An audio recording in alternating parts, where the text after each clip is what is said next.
Hey everybody, Brooks Van Norman here from Brooksfield Technologies. And today in this video interview, I'm joined by one of my clients, Ankesh Kumar, who's CEO and founder of a really awesome app called Sharetivity. And Ankesh has a great story and a super bright future. So Ankesh, welcome and thank you for joining me today. Oh, it's my pleasure. Thank you for having me. So let's get a little background. Can you describe Sharetivity and why you started it? Um, well, I've been in sales for many years. The days before computers and email and technology, and clearly, I mean, this is stating the obvious, but sales is a relationship business. But what's happened with the advent of technology is it's moved from less being relationship based to being more automated, and getting sequences and cadences and messages and just literally beating up on prospects until they respond. And I just thought to myself, well, we need a little bit of sanity, a little bit of the pendulum needs to swing back a little bit. We still need automation. And, I'm not a luddite, Yeah. but you sort of keep it sort of bring the person, the personalization back into it. So that was sort of the underlying reason for starting the company. Okay. Can you explain in detail what Sharetivity does? I think it's really important for people who see this video to understand your vision because I think it's really important. Yeah, I think, I mean, I'll come directly to Sharetivity, but my approach to software is very simple. It just replicates the manual processes that an individual would do. And so if you actually take the processes that a salesperson would do to personalize a message. So if I was going to look up Brooks Van Norman, I'd go to Google, I'd go to his company website, I would go to SlideShare, maybe I'd look him up on LinkedIn, and I'd go to where else would I go? Maybe if it's a publicly traded company, the 10 Qs. I'd obviously go to the social sites, see if he was on Pinterest, Twitter, Medium, because he posted any articles on YouTube or done a video like this one. I mean, so I think I've mentioned about a dozen different sources. So Sharetivity just aggregates all of those different sources for me to find an icebreaker on something that he's talked about or something that he has an interest, because sales should not be about what I have to sell him, is how I can help him, and just show that at the very least that I've taken the effort to do a little research into learning about him, and it's just not just a number that I'm dialing or emailing. So that's what we try to do at Sharetivity. Aggregate all the different sources of information so the salesperson can make a very simple and quick outreach. Yeah. Huge time saver. Huge time saver. Great. Well, let's start from the beginning. What were you doing before we were working together in Sharetivity to get connected with your audience and generate some leads?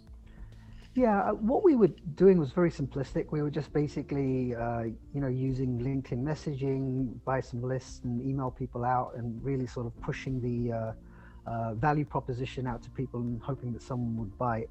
And as I mentioned, I've been in sales a while. I haven't been doing sales in a dozen or so years actively, and so it wasn't getting much results in that sort of process, which may have worked a few years ago. And clearly, as we all know, that people don't pick the phone up as much, although people have having some mixed results with that.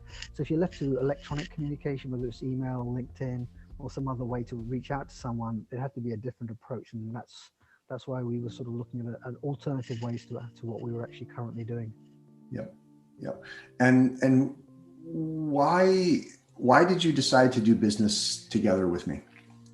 Well, I honestly, I just found you very sincere and and honest and just truthful. You weren't pushy. You were giving me good advice without sort of like, hey, sign up for this. It wasn't, and I thought, well, okay, sometimes it's a judgment call. Do you think someone's going to help you? And I just felt I had that good vibe. I just felt it was a very sincere interaction that we had, and an honest interaction we had, and that's very important in building relationships. Going back to what we were talking about, building relationships, right? And people do business with people they like and they trust, and it's as simple as that. Yeah. Beautiful. Thank you. Can you describe what it's been like working together? Well, it's been immensely useful. I think that when we talked about when we started off, at the very least, we're going to know, if there's a market need for the product.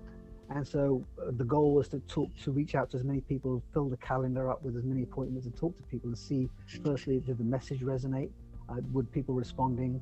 And then the second part of it was the product to market fit, what we currently had. Is that what people are looking for, or was there something else? And I think we both agreed the third step would be awesome if we got some customers. So that wasn't really my expectations. We've definitely got some leads, got some good leads in the pipeline, and obviously with the B2B sales, it takes a bit of time.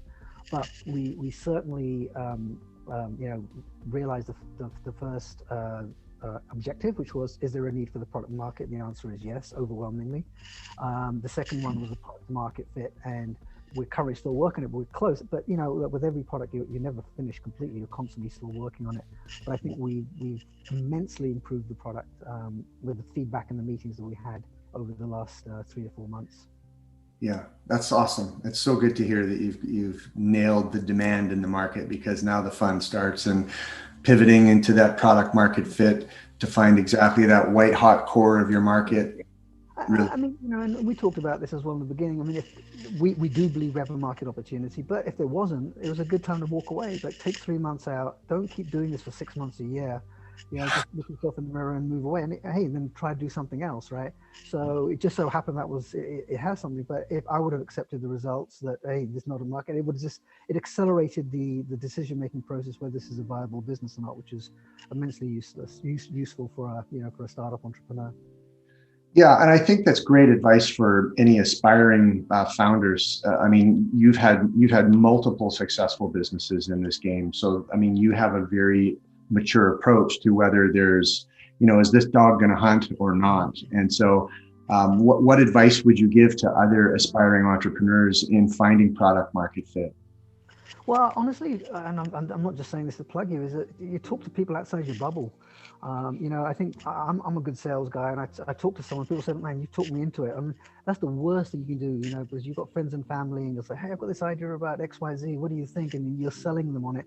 Yeah, when you're putting it out. But if you go outside your bubble and talk to people in the marketplace, whether it's healthcare or retail or whatever, fashion, the industry, find people in that industry and just look at their level of interest, and so if you're sending out X number of messages and you're getting a certain, what you taught me, the response rate, we can measure what actually the messaging works. So I think it's a really useful approach to do that, to get outside, because you kind of get the results you want when you talk to people within your bubble. If you talk to your wife or your family, friends, and that becomes a little bit skewed.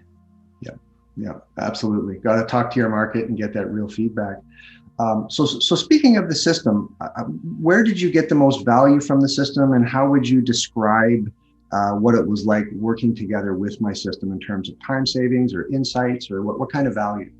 Yeah, well, the good thing is we got up pretty quickly, if I remember. I mean, within a week or so, which was great. And I think the messaging was really good. I think you helped enormously with the messaging. And looking at it from not like, well, we look at a product, I say we, I'm talking about entrepreneurs, we're so proud of it. It's like our baby. It's like, oh, it can do this, it can do that. It's got bells and whistles, and people don't want to know that. People want to know how it can help them do their job. And I think that's the biggest thing that you got me thinking about. Well, okay, don't talk about your product, talk about what difference is it going to make to their lives, and how is it going to help them, because then they're going to sort of to respond better. So we got up to speed pretty quickly. We got the messaging, and we refined it a few times, which is fine. And we also sort of like targeted different demographics, different age groups, different job titles. I think I got a very a tighter version of the persona and the industry that we're selling to now. B2B salespeople, title SDR, in software or technology companies is really what we've sort of like. We were much broader before. Yeah, great. So you really got to zone in on your market, understand the native language, and get closer to what it is that they're looking like in terms of their daily activities. And we were also able to identify a subset within the group of salespeople, like more senior SDRs and people that would benefit most from it. Yeah. And that's that's so valuable. That market knowledge can only come from talking to a lot of people. It saves you time in the long run. It takes some time up front, but then you just sort of like, because you're saying junior SDRs would loved it, but they're like, well, I don't have the authority to do it. They were just almost timid.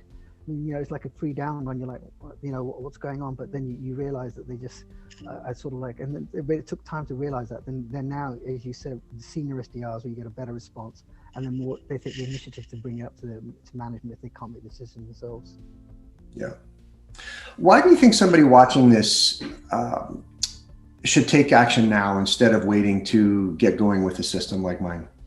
Save yourself time. I mean, realize firstly if you've got a product, a real opportunity, and if you have already, I mean, if you've already got something, you've got customers, revenue, and everything else, acceleration. You put a system in place, you can really accelerate the growth of your business. So I think those would be the two ways.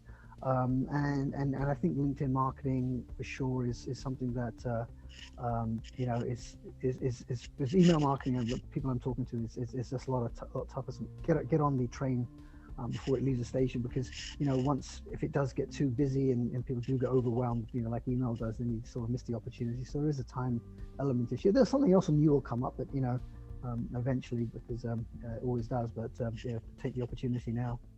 Yep. Yep. Agreed. This is great.